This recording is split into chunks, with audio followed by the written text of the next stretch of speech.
السلام عليكم ورحمة الله وبركاته. بسم الله الرحمن الرحيم. حدثنا إسماعيل قال حدثني مالك عن أبي الزناد عن الأعرج عن أبي هريرة رضي الله عنه أن رسول الله صلى الله عليه وسلم قال قال الله أنفق يا ابن آدم أنفق عليك.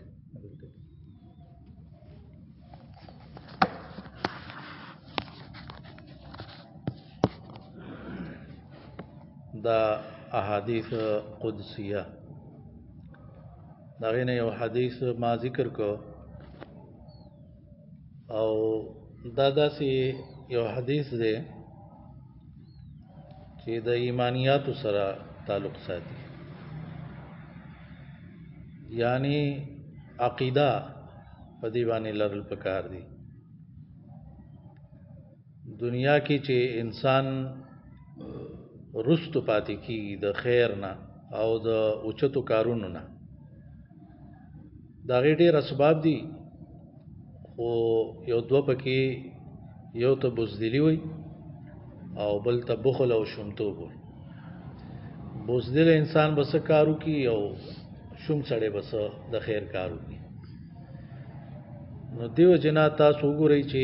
قرآن ذکر کړی دی چې جنت په څه ملاویږي؟ په جان او مال باندې. نو بزدل انسان جان لګولی شي، هغه ځان نشي لګولی، قربانول نشي، مهنت نشي کولی. او بخیل شوم انسان هغه مال نشي لګولی. دیو جی نبی صلی الله علیه وسلم با اکثر چې کوم سيزونه پناه غوښتلې ده، بعض علماو داسې احادیث را جمع کړي دي چې نبی علیه السلام د کوم سيزونه پناه غوښتي وه، چې لکه درغختې دونه بچشم، د مار لړم، د چیچلونه بچشم، د سوځېدونه بچشم، سره باندې راوغورځېږي هغې نه بچشم، اچانک مرګ نه هغه بچشم، قسمه قسم. نو هغې کې دام دی بخل نه او د شومتوب، د قرض د غلبې نه، د خلکو د غلبې نه الله بچ مو ساتي. نو رسول الله صلی الله علیه وسلم فرمایي چې الله تعالی فرمایلی دي چې اے انسانا خرج کوا زو به در باندې خرج کو. نو دیو جماعت واستو چې دا حدیث د عقیدې سره تعلق ساتي. کوم چې بل حدیث کې راغلیو چې ما نقصت صدقه من مال، صدقې سره مال کمیږي نه.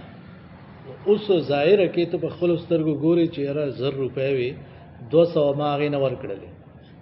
800 باندې شو. او نبی علیہ السلام فرمایي چې صدقې سره مال کمیږي نه.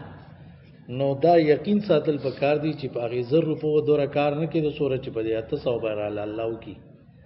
او دې 800 کې د آخرت خیر هم داخل شي هغې کې نو. نو دا خرج کول دا ګارنټي ده چې یو خو مال به هغه کمیږي نه، بل دا ده چې الله به سوا کوي. وما انفقتم من شيء فهو يخلفه، الله د هغې بدلې ورکوي او د هغې نه مال انسان له هغه سوا کوي. نو بیا اکثر سوالونه راځي صحابه کرامو په وخت کې به ومو یسألونک ماذا ينفقون، تپوسونه کوي څه خرج کړي. دا تپوس به ومو چې په چا باندې خرج کړي، نو په د ورځې خرج کړي که د شپې خرج کړي، ښکاره خرج کړي که پټې خرج کړي. نو د دې ټولو سوالاتو جوابونه قرآن ذکر کړي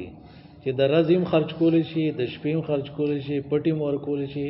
ښکاره هم ورکولی شي. ها وایي که پټ دې ورکړو نو دې کې خیر دی. دا یې ویلي دي چې حلال مال، پاک مال، د پاک مال ځکه الله پاک دی او پاک څیزونه قبلې لکه حدیثو کې هغه راغلي دي. چا باندې خرج کو نو هغې کې ټول نه مخکې د مور او پلار ذکر راغلی. نو مور او پلار او دغه رنګې ښځه بچي شول، خپل ځان باندې خرج کول شول، خپل خپلوانو خاندان باندې. نو کور نه هغه شروع راځي څومره خرج کو. نو د هغې پوره وضاحت راغلی دی چې څومره تا باندې فرض دی او څومره دا دی چې هغه نفل دی در باندې. ثواب بدل الله درکې. د فرضو بیا صرف نقدو کې نه، کتا سره زر دي، کتا سره سپین زر دي، غنم جوار دي، هغه فصلونه ستا کېږي، دغې ټول هر څه باره کې وضاحت. تر دې چې غواګانې او ګډې بیزې او خان، نو هغې کې څه در باندې فرض دي ورکول، او څه چې دی نو هغه داسې دي چې فرض در باندې نه دي، خو ورکول ډېر ثواب دی. ځکه قرآن دا ذکر کړي دي احادیثو هم چې د دې فرض نه علاوه نور هم حق د مسکینانو وغیرہ هغه د مؤمن مسلمان په مال کې هغه وي. نو دا نه چې توای چې ما زکات ورکړې ده اوس نور که درته کې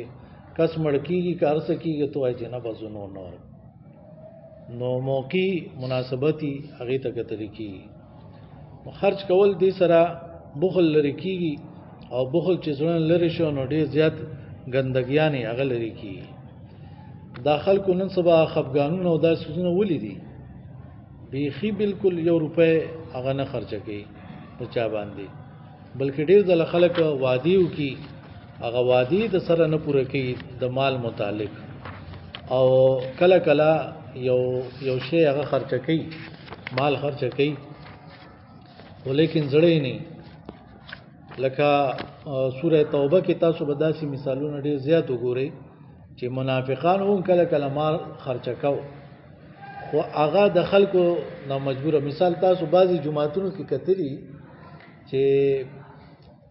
مخې ته ټول کسان ناسي، نو د هغې ټول سب کې خلکو مخې ته هغه څادر وغیره هغه بوځي، نو ډېرو کسانو هغه زړه نه وي، خو یاره دې طرف کس هم ورکو دی هم ورکوي، او دا ټولو راته خیال دی چې 13 جمعه هم څه ورنه کړل، دې جمعه هم څه نه ورکوي، نو هغه مجبوراً راواخلي او ورکړي. نو لکه پیسې خو ورکړي، خو د ده خو زړه نه دی،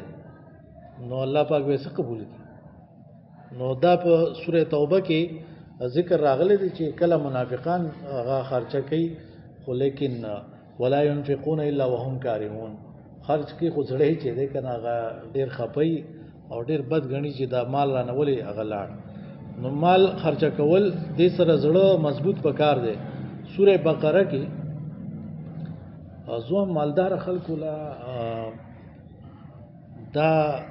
سوره بقره کې چې کوم اخیری حصہ ده د 3مې سپارې، د لومبۍ صفحې نه 3مې سپارې لومبۍ صفحې نه شروع شي او تر اخره پورې دا حصہ هر مالدار سړي له خامخا سره د تفسیر نه، سره د پوره وضاحت نه دا زده کول لازمي دی او پکار، ځکه مالی مسائل هغې کې ډېر زیات ذکر شوي دي. او ډېر ښایسته زوم چې کوم سړی وایي چې د مال لحاظ سره زما مال هم پاک شي او زوم د مال لحاظ سره هم پاک شم، زوم پاک شم، نو انشاءالله چې دغه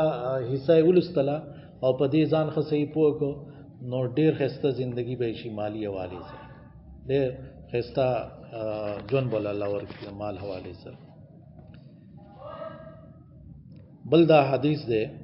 د عبدالله ابن مسعود رضی الله عنه نه. اصل ستاسو څه خیال دی چې لکه یو مسلمان سړی د هغه قدر او قیمت د الله په نزد ډېر زیات دی او که د خانه کعبې؟ یعنی دا احادیث کې د دې ذکر نبی علیہ السلام خانه کعبې ته کتل، وایي که د خلکو شړلې نه زه نه تلم دلته نه، لیکن د مؤمن حرمت چې دی هغه ستا نه سوا دی، یو مؤمن عزت او قدر او احترام او حرمت. لیکن اسی تاسو وګورئ که نن سبا څوک خانه کعبې پسې خبرې کوي یا هلته کې سرواني کوشش کوي، نو ټول خلک به راپاسي، ټوله دنیا به اور واخلي، او مؤمنانو سره څه کېږي د هغې پروا نه.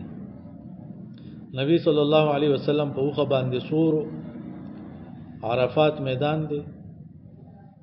او خلکو ته وایي چې دا کومه ورځ ده، کومه میاشت ده او کوم ښار دی، نو هغې جواب ورکړو هذا بلد حرام و شهر حرام و یوم حرام. بلد حرام دی، حرم دی، او د عزت میاشت ده. د عزت میاشت کې الله رب العالمین سوره توبه کې ذکر کړی دی چې دا 12 میاشتو د حساب چې دا بالکل د هغه وخت نه شروع دی کله نه چې الله پاک د انور پیدا کړی دنیا پیدا کړی ان عدة الشهور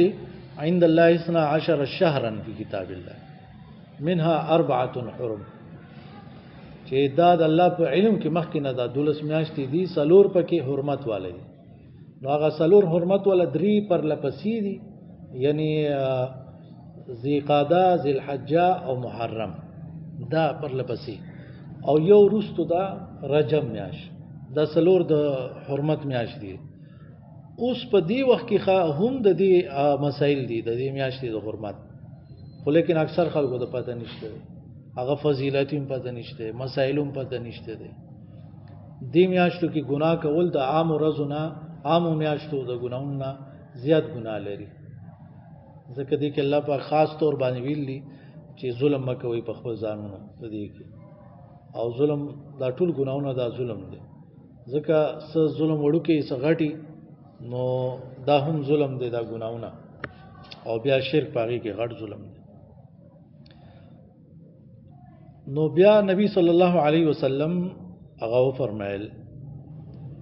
چې الا وان اموالکم ودماءکم علیکم حرام كحرمت شهرکم هذا فی بلدکم هذا فی یومکم هذا دا عرفات دا رز دا او تاسو دا مالونه تاسو ویني دا تاسو باندې داسې حرام دي لکه دا میاش او دا رز او دا خار دا چې څنګه حرمت لري نو ټول حرمت والا سيزونه غیر جمع کړل لا اقسم بهذا البلد د دې حرم څومره الله پاک یو عزت چې هغه باندې قسم خوړل د الله پاک چې په هر شي باندې قسم خوړل شي مونږ نشو خوړل الله پاک دا سيزونه گواکې د هغه اهمیت هغه ذکر کوي هغه کې څه ډېر غټي فائدې هغه طرف ته زمونږه توجه هغه راګرځي نو دا ټول حرمت والا سيزونه راجمع کړل او استاسو مال او عزت او استاسو وینا دا حرام ده یو بل باندې حرمت والا ده تر دې چې یو حدیث کې ذکر کړو چې زمانہ بعد کفر مکو یو بل وجنه ایما نو دا داسې یو ګناه ده د قتل الله چې انسان په دینی ترقه کې بالکل ودري او نږدې ده چې اسنه چې دی وای چې دا جایز دي دا قتل کول او دا ثواب دی او دا جایز دي نو کفر ته بلاړ شي خطرناک شی دی بیا نبی صلی الله علیه وسلم او فرمایل چې زوبا حوض باندې تاسو ټول نمخ کې رسیدلې ما او څه خلک به هغه براش نو ملائک به بندي دا غځاین منکی به زبان چې زما ملګری دي بعض ځایونو کې راځي اصحابي بعض ځایونو کې اصحابي زما ملګرو په شان هغه دي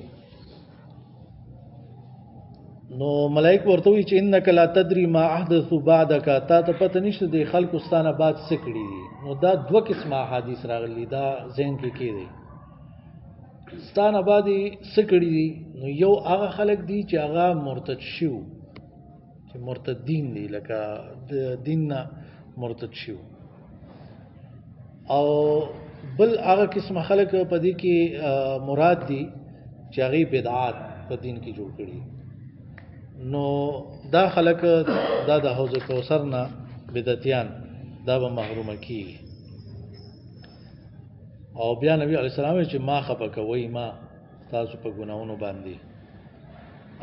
اسنه د حوض نه تاسو منع کړی شي د دینه بعد احادیث ذکر کړی دي د جهاد فی سبیل الله په اړه کې هغه کې حدیث دی د ابو هريره رضی الله عنه نبی صلی الله علیه وسلم فرمایلی چې الله ذمہ داری غستی دا غچا چې د الله په لار کې وزي خدا وتلی صرف زما باندې د ایمان او د رسولانو د تصدیق د وجې نه ځکه نن سبا ډیر جګړې کیږي او هغه ته jihad نوم اغستري کی هغه jihad نه کنه jihad هغه دی چې اعلی کلمت الله د پاره د الله دین د الله کلمې هغه سره بلندې د پاره ایمان د وجې د تصدیق د رسولانو د هغه د وجې نه مظلوم هغه د ظلم نه خلاصولو د پاره هغه د پاره نو الله رب العالمین ذمہ داری غسته د صحیح مجاهدینو چې یا خو بولا اجرونه ورکي او غنیمتونه ورکي یا جنت ته داخلي، یعنی یا به د غالب شي نو غنیمتونه وته حاصل شي، او یا به غالب نشي کېدې شي کستو خوري یا کېدې شي شهید شي نو سبې جنت ته داخلي او ادخلوا الجنه. او بیا نبی صلی الله علیه وسلم فرمایل ولولا نشق علی امتی کزما امت باندې ګران نه وي ما قعدت خلف سریه زب یو لخر نو مرستنو پاتې شي. یو غزوه ده یو سریه ده کنه په دی باندې په غزوه چې نبی اسلام پکې خپل بشری کو سریه چې خپل بلا نړو یو لخر به د صحابه هغه ولې کو د خلکو هغه سریه کله کله دا د یو بل په مانو استعمالي لکه غزوه ده دا یو جهاد غزوه ویل شي حالانکه پیغمبر پکې هغه کې موجود دی صحیح ده یا سریه او پیغمبر پکې موجود دی خو عام طور دا د غزوه استعمال هغه ځای کې کیږي چې نبی اسلام پکې موجود او سریه چې پیغمبر پکې موجود نو او کله کله استعمال شوی دی نو په دې باندې خطا کېدل نه پکار. ولوددت انی اقتل فی سبیل الله او زما ارمان دی چې زه د الله په لار کې قتل کړی شم ثم وحیا بیا ژوندې کړی شم ثم اقتل بیا قتل کړی شم ثم وحیا بیا ژوندې کړی شم ثم اقتل بیا قتل کړی شم. دا د بوزدلانو ملامتي دا حدیث او کوم خلک بوزدلی ځان نه لري کول غواړي نو دا دی حدیث دی بار بار لولي چې زمونږ پیغمبر هغه دا وایي چې زما د ارمان دی د الله په لار کې وجل شوی بیا ژوندې شوی بیا وجل شوی بیا ژوندې شوی بیا وجل شوی. نو ګوره خبره ختمه کړي په څه باندې ده چې وجل شوی دا نه چې بیا ژوندې شوی. دې خبره ته خیال دی خبره څه کوي زما د ارمان دی چې د الله په لار کې وجل شوی بیا ژوندې شوی بیا وجل شوی بیا ژوندې شوی بیا وجل شوی. خبره ختمه پس کړه چې بیا وجل شوی په شهادت باندې خبره بیا دانه چې بس بیا ژوندې وي او بس ژوندې وي ثم وقت. بهرحال الله رب العالمین دی موږ تاسو ټول د قران او سنت صحیح فهم پوها اگر نصیب کیو پاغي باندې د عمل کولو توفیق دی الله راکړي. اقول قولي هذا استغفر الله لي